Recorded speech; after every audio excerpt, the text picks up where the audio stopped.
pak zbardhi edhe vrasjen e Bledar Birçajt dhe Gentian Çarrit që tronditën Vlorën. Si arriti të zbardhej ngjarja dhe çfarë thuhet për autorët?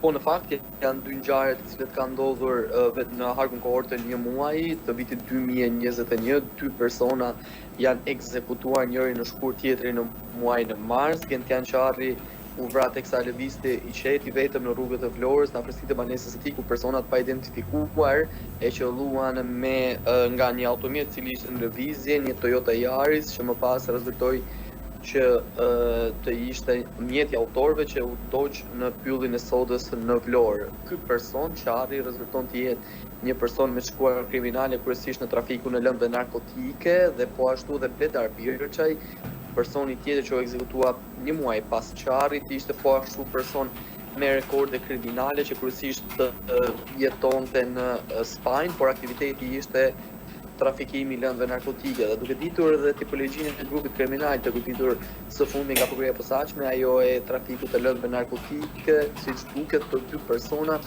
ishin kthyer pengesë edhe për grupin e Ines Hajrullës në rrugët të paligjshme të trafikut të drogës. Madje ka informacione se ato kishin ndërhyrë dhe kishin marrë edhe ngarkesa të shumta, të cilat vinin nga Ekuadori dhe më pas qëndronin në portet më kryesore tek Europës, dhe kishin indicie për marrje apo vjedhje apo mund të themi grabitje të lëndës narkotike, që ka shtyu edhe grupin në fjalë të kryente vrasjet të cilat ndodhen në vitin 2021.